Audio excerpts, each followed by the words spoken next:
top 5 of the MVP conversation is simply going to look completely different than what it did last season for a number of reasons. One, there are going to be some players who are going to be more healthy this coming season relative to last year. And also, there are a number of young guys who are literally on the brink of reaching superstar status. So here are 4 players who I believe will be new to the MVP conversation this coming season.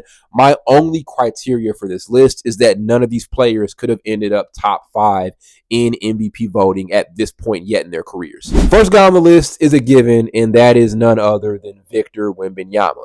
Not only has his individual play been great at this point in his career heading into year 3, but I finally think the Spurs at this point in time are ready to be a really good team. And what is a really easy way to end up top 5 in MVP voting? Have a good team, right? Unless you're averaging 50 points a game, you're not going to be able to be high on MVP lists if you're not on a good team. And I think the Spurs are equipped to do a lot of stuff out west. I'm not saying they're going to win a playoff series next year, but I do think with the talent like Stephon Castle, Wembanyama himself, De'Aaron Fox, Devin Vassell, some guys off the bench, along with Dylan Harper. This is a Spurs group that is ready to make a massive leap. And also, this is a league right now where extremely young teams with these young under 25 cores can see a ton of success. So I think the team success is finally going to catch up with Wembanyama's amazing individual play, not only offensively, but on the defensive end. We all know that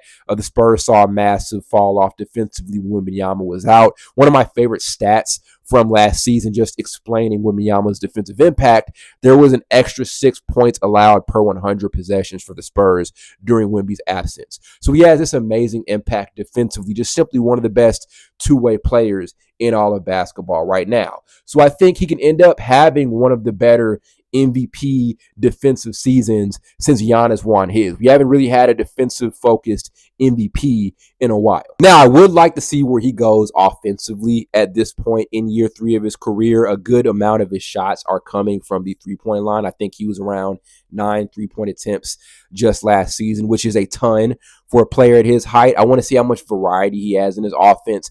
Does he attack from the mid-range, right? Is he doing more pick-and-roll stuff where he's going downhill? We'll see, but I want to see if Wembanyama is able to add some variety to his offensive attack. But an MVP season coming off of an injury literally seems like it's on the horizon for Wembanyama. Next up is Jalen Brunson. He finished near the bottom 10 of the top 10 of the MVP conversation last year, which I thought was a little bit ridiculous considering how great he was in the clutch. He was by far the best clutch player in the NBA last year. Some stats for that: averaged 5.6 points in the clutch and also made 52 clutch field goals through the clutch situation. So he was number 1 in both of those categories. Was also able to be second in total assists in the clutch and second in total clutch points. Said clutch a lot. He is the best clutch player, the best down the stretch guy in the NBA at this particular point in time. And I've always said this, what makes Brunson so impressive is he doesn't have these ridiculous measurements. Not extremely athletic, doesn't have a crazy wingspan, just pure, as they say, ethical buckets. And I think also there's a different situation he's in this season in New York. This is going to be his first time in New York where Tibbs is not the head coach. So this could be a new looking offensive system. And with that could come more efficiency, and the Knicks could be better. And that's not saying they were bad last year because they were one of the best teams in the East. But this could be a year where they're number 1 out in the Eastern Conference potentially, right? Because we all know what a change in coaches can do for a team. Look at what it just did for Cleveland. So if the Knicks do have a season where they're number 1 or 2 or maybe 3 in the record-wise category out in the NBA across the board, then you'd have to give Brunson a real top 5 MVP look. I also think on top of that, he'd have to have this 28 point per game type of season, because I don't know if you're winning MVP right now with the way the league is, averaging the 26 points a game he averaged last season, but 28 points per game or 28, 29, or maybe even within that 30 range, that is something that is very, very likely to happen with him. He's one of the best pure scorers in the NBA at this point in time. And again, I think New York could be better than what they were last year because we all know what a coaching change could do for a team. So we'll see. But I think Jalen Brunson is finally ready to make this top 5 level MVP leap this coming season. Next up is Paolo Banchero. I want to say this about Banchero really quickly. He is one of my favorite young players in the NBA, and for a while he was going a bit under the radar in his second season, especially because he was immediately outshined by Victor Wembanyama.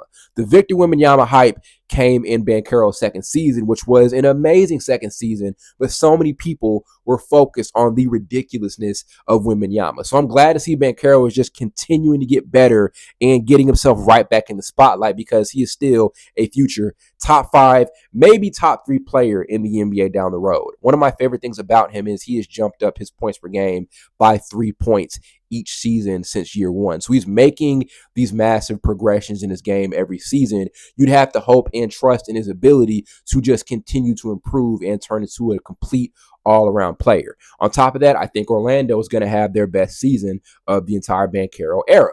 One of their biggest struggling points last year, maybe the biggest struggling point last year for them, was their three-point shooting. KCP had a really down year. So they had a trade, sent KCP over to Memphis, and along with some other pieces, they were able to get back Desmond Bane, who I think is going to be efficient, does take some pressure off of Banchero and Wagner with his ability to create his own looks and also distribute. And I think it's going to provide a net positive for the Magic offense as a whole. And again, with Banchero, you have to trust his development. And I do think this season he's going to add a more efficient, consistent, beyond the arc attack to his game. And I think he's just itching to make this MVP leap and make this statement to the NBA like, hey, I'm very easily still in the running as the next number 1 guy in the league sometime down the road. And I'm not going to say that's going to happen next season, but I think he'll have a good enough season to be very high in a lot of MVP lists, debates, and conversations. I think it all starts next year for him, and I think the Magic are finally going to break through and go from being a good team to a really, really good team out in the Eastern Conference. I'm just a fan of a Bane, Wagner, and Paolo Banchero offense. Finally is Cade Cunningham. If there was one player last year who we looked at and you were so confident in his ability to be a potential superstar down the road, it was Cade.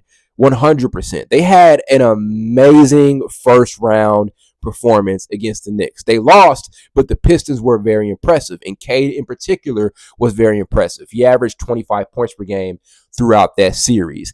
And just look at how good he was last season for his team and how much he played a factor in one of the biggest season-to-season franchise turnarounds of all time. Right? Like that Pistons team went from having a historically bad record to being a good team. And it wasn't just that they were surprisingly good. The Pistons were good, right? To the point where they were able to have a really competitive first round series. And he was very responsible for that. Just amazing play, amazing approach to the game. Not yet this amazing 3-point shooter, but really efficient from the mid-range area. Knows how to get to his spots. And this is a league where these taller point guards, these hybrid type of point guards who don't have this amazing 3-point shot, this is a league where those sorts of guys can still dominate and get their shot off if they're good in the mid-range area. So he has a game that is tailor-made for the way the league is at this point in time. Again, made his first All-Star team last year, made his first All-NBA team last year. You can only think that he's just going to continue to get better. And again, another guy who's like that under 25 player who's kind of gotten overshadowed a bit by some draft picks, some number 1 overall draft picks that came after him. You kind of forgot how good he is, right? And he's back to putting the league on notice that he is also a future NBA superstar and a potential future top 3 player in this game. And I also think we're going to start having some really serious Cade Cunningham conversations next season if he can follow up the way that he should follow up and the Pistons can follow up the way they should follow up next season. I think he's going to jump ahead of some guys if we're having conversations about rankings and things like that. So that's my list. Those are 4 guys who I think are really ready to make this top 5 MVP level leap this coming season. Let me know if I missed any names, and there could be a ton of names, maybe some sleeper guys who could be in that conversation as well. But do not forget to hit that like button and subscribe to the channel. Goal is 5,000 subs before the end of the summer, and hopefully each of these guys can make that massive leap and hopefully get closer to superstar status like we know they can.